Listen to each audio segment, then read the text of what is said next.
üz tutdu. 1991-ci ildən o Azərbaycan televiziyasında reportyor kimi fəaliyyətə başladı. Lakin təkcə Azərbaycan hüdudlarında deyil, onun hazırladığı reportajlar informasiya blokadasını yarıb dünyanın aparıcı teleagentliklərinə də yol tapırdı. Bu, o illər idi ki, senzura və ciddi yasaqlar azad sözü məhdudlaşdırır. Qarabağda baş verənlər bir qədər fərqli prizmada təqdim olunurdu. Məhz Çingiz Mustafayevin təşəbbüskarı və yaradıcısı olduğu 215 KL studiyası Azərbaycan ictimaiyyətinə müharibənin əsl mahiyyətini çatdıran telequruma çevrildi. Bəli, Çingiz Mustafayev Azərbaycan-Ermənistan müharibəsinin 1992-ci ilə qədər olan əsl salnaməsini yaradırdı. Çingiz ölkənin döyüş gedən bölgələrindən mütəmadi olaraq operativ xəbərlər, xüsusi reportajlar, süjetlər hazırlayır. Baş verən siyasi prosesləri bənzərsiz müəllif yozumundan göstərirdi. Həmin illər televiziya qarşısında əyləşən hər bir kəs Çingiz Mustafayevin bugün hansı reportajı təqdim edəcəyini səbirsizliklə gözləyirdi.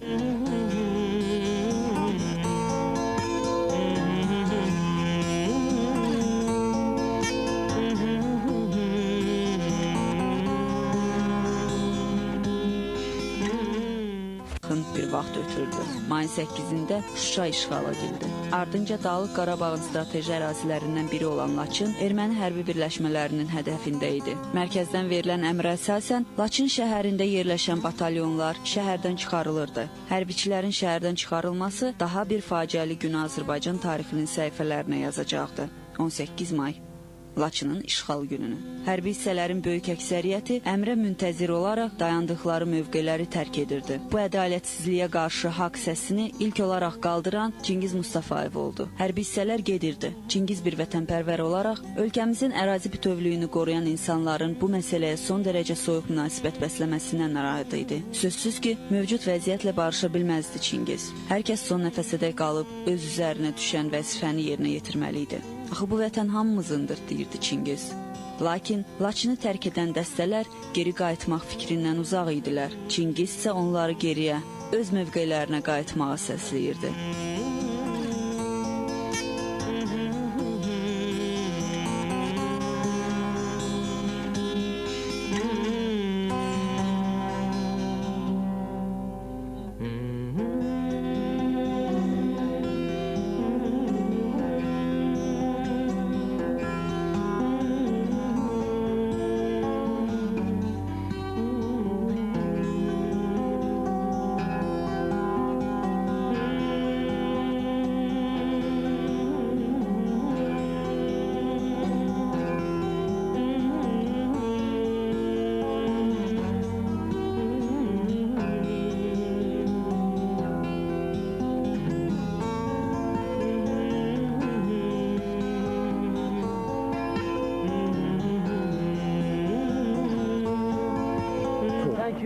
Ben müxbir, Çingiz müxbiri.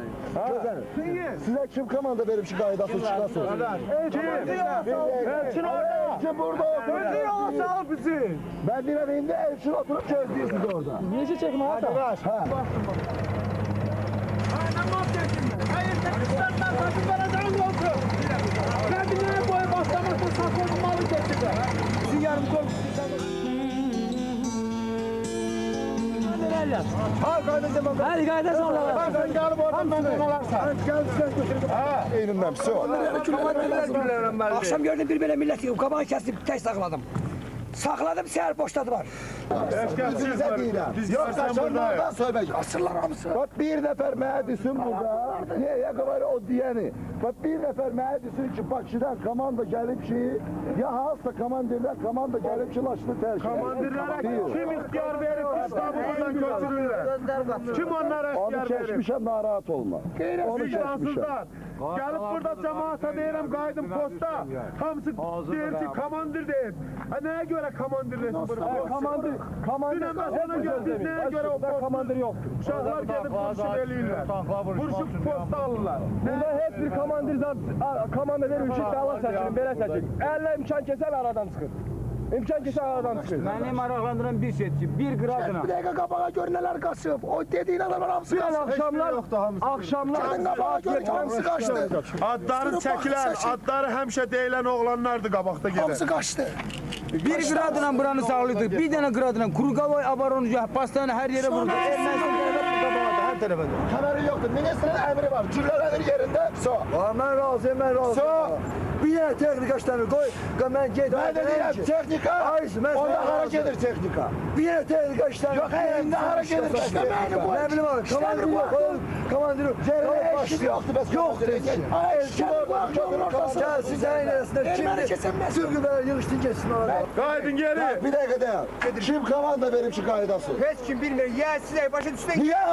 Gəl lan mən. Orada dayanır. Özümüz Yaradıysan, qorxursan. Sağdır. Yaradıysan, qorxursuz. Hamınız qorxaksız. Arvadsız. Özümüz Qoyunda səhətə boğdu yoxdur. Hamısında birlik. Qoyunda girmək mümkün deyil. Hamısı bəsli yanı. Yerdən qıratışlar olar. Maşına girmək olar. Bundan sonra. Qaydı. Maşını da döndərin. Hamınız qaydı. İstəyirlər texnikalar. Qaydı zapravkaları göstərin. Çingizin Laçında lentə aldığı bu kadrlar Azərbaycan tarixinin ən dramatik səhifələrindəndir desək, yanılmarıq. Çingiz öz kamerası ilə erməni hərbi birləşmələrinə meydan oxuyurdu. Laçının müdafiəsi sanki yalnız iki qüvvənin, Çingizin və hər zaman özü ilə gəzdirdiyi kameranın üzərinə düşürdü. Çingizin geri qayıdın çağırışlarına baxmayaraq hərbi hissələr bir-bir şəhəri tərk edirdilər. Bununla da işğal üçün əlverişli zəmin yarandı. Laçın erməni istilasının növbəti qurbanına çevrildi. Girəcək bu tankları, sərətləri göndərmə hamısını bura. Rusun ayağının altında yalvara.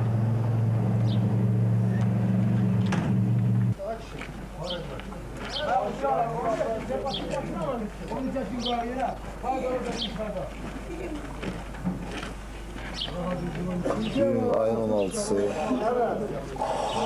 Laçın şəhəri saat 1. Səhərdən Laçını bütün burada olan hərbi qüvvələr, hərbi texnika atıb gedir. Və Laçına qayıdan qiriyyətli oğullar yalnız gördüyünüz uşaqlardır. Onlar da indi tez bölünüb, gürbəcür postları tutub Laçını ermənilərdən xilas eləmək istəyirlər. Amma bir şey də demək istəyirəm. İndiyəcən Laçına hələlik nə bir dənə güllə, nə bir dənə qəlpə, nə bir dənə də erməni iş buralarda görünmür. Laçını tərk edir.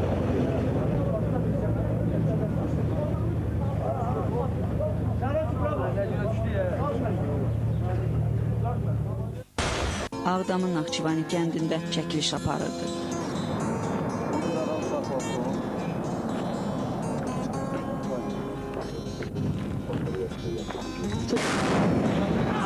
Sen yer bu. Aferin ki. Alın. Nereye götürüp gideceğiz? Alın gemine. Çıkın oradan yerine. Çıkın karnına.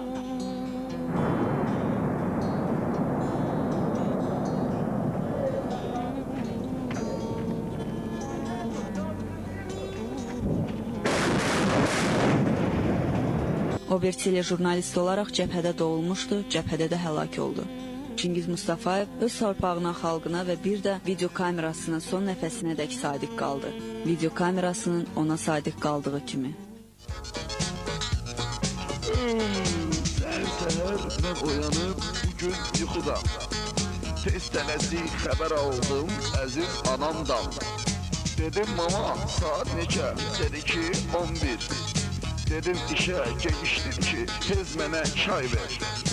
Anam çay verdi mənə, ancaq lumusuz. Dedim mama, bəs limon yoxdur lumumuz. Bəs axı dünən axşam lumulu içdir.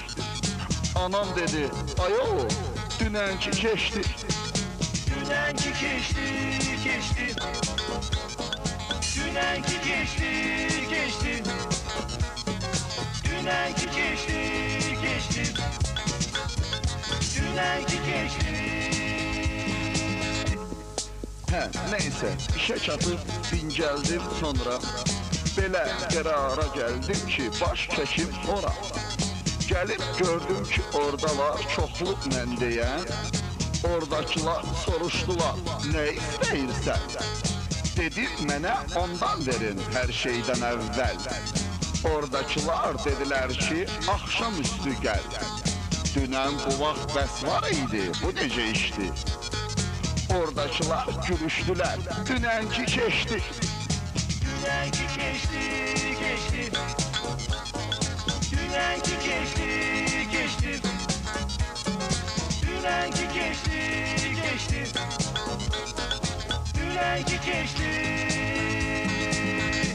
getdi.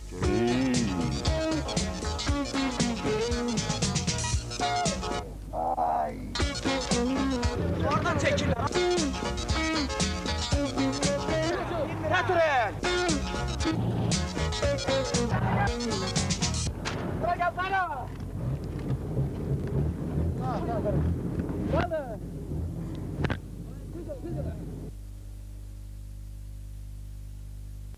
Çingiz Mustafayev dünyasını dəyişəndə kamera sönməmişdi. Bu həm də onun öləndən sonra da yaşayacağına bir işarə idi. Bəli, Çingiz yaşayır. O var, o bizimlədir.